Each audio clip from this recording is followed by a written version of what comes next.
भगवान शंकर जी की तपोस्थली ये मणिकर्ण तीर्थ युगों से ही भगवान शंकर जी की तपस्या के कारण अत्यंत पवित्र और अत्यंत धार्मिक माना जाता है।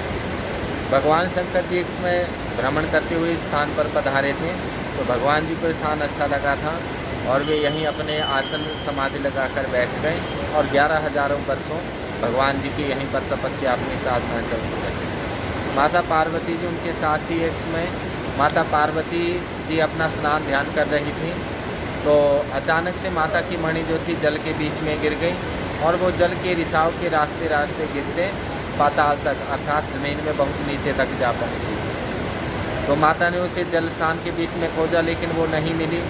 थक हार कर गणों को आदेश दिया कि आप जाओ, आप ढूंढो, लेकिन भगवान शंकर के गणों को भी वो मणि नहीं मिली, क्योंकि वे सभी उसी जल के आसपास देख रहे थे जहाँ मणि किसी को प्राप्त नहीं हुई। अंत में जाकर सब गणों ने और माता पार्वती ने जाकर भगवान शंकर जी की समाधि को तोड़ा, उनसे उठाया, जगाया और सारी घटना बतलाया। भगवान जी ने जब ये सुना कि गणों को भी वो मणि नहीं मिली, तो विचार आया कि हो सकता है किसी ने छल माया के द्वारा मणि को गायब कर दिया हो। तो भगवान जी को कुछ क्रोध हुआ और भगवान जी के क्रोध के कारण एक ज्वाला उनके मस्तक से प्रकट हुई और उस ज्वाला ने जाकर संपूर्ण उस जल स्थान को देखा, ढूंढा और पता लगाया कि किसी ने कोई छल माया प्रयोग कपट नहीं किया, बल्कि वो मणि स्वयं ही जल के रिसाव के रास्ते पाताल तक अर्थात ज़मीन में बहुत नीचे जा पहुँची। तो उस ज्वाला ने जाकर शेषनाग जी को, जो कि पाताल में रहते हैं, तो ये सारी घटना बतलाई। शेषनाग जी ने जब ये सुना कि किसी भी गण को वो मणि नहीं मिली और मणि अचानक यहाँ आ पहुँची है, तो विचार किया कि ये भगवान जी की सेवा करने का, माता पार्वती जी को प्रसन्न करने का बड़ा अच्छा अवसर है। तो उत्साह में आकर उन्होंने मणि की ओर एक तेज सांस, एक ओंकार छोड़ी और वो मणि वापिस पृथ्वी की लोक की तरफ एक तेज़ बहाव के साथ बहने लगी और पृथ्वी पर आकर एक गर्म पानी के फुहारे के साथ उस फुहारे के बीच में माता की मणि प्रकट हो गई। न केवल माता की वो मणि निकली, अपितु बहुत सारी रत्न आभूषण, कई सारी मणियाँ उस जल के फुहारे में से निकलने लगी।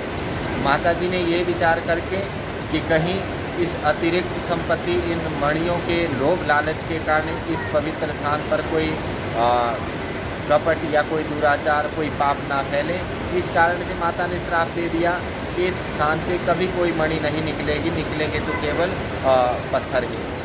तो कुछ चमकीले पत्थर जो कि आज भी यहाँ धरोहर के रूप में संजोए गए हैं, माना जाता है कि वे ही जो श्रापित मणियाँ हैं। तो माता पार्वती जी की मणि यहाँ खोई और वापिस निकली। शेषनाग जी ने फूंकार छोड़कर वापिस पाताल से इस मणि को बाहर भेजा था। शेषनाग जी की फूंकार लगने से ही ये पानी गर्म होकर बाहर निकला था और उस युगों पुरानी घटना से लेकर आज तक आपके सामने ये पानी गर्म का गर्म ही है। आज तो यहाँ पर देखो, जैसे गुरुद्वारा साहिब का लंगर भी पक रहा है और दूसरे हम आप सब श्रद्धालुजन भगवान के लिए भोग प्रसाद भी बनाते हैं, तो देखने में एक अचंभा भी है और जो धार्मिक और श्रद्धावान लोग हैं उनके लिए भगवान के प्रति जुड़ने का, आस्था को बढ़ाने का एक माध्यम भी है। तो भगवान जी यहाँ रहे, इस कारण से इस स्थान को तीर्थ की संज्ञा, तीर्थ का दर्जा मिला हुआ है।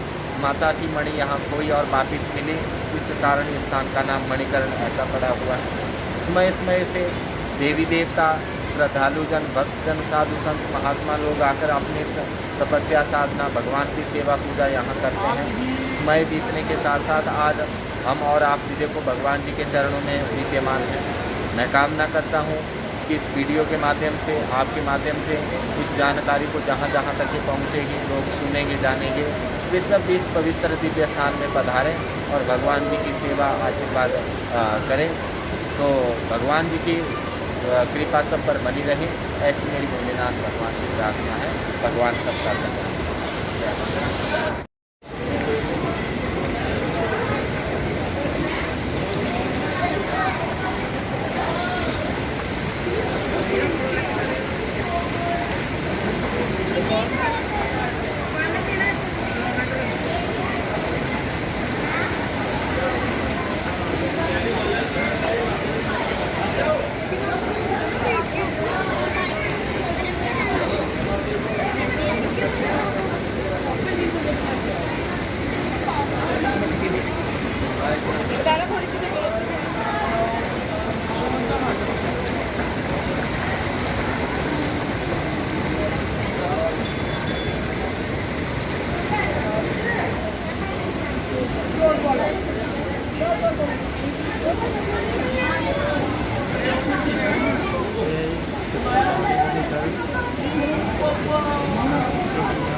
गरम पानी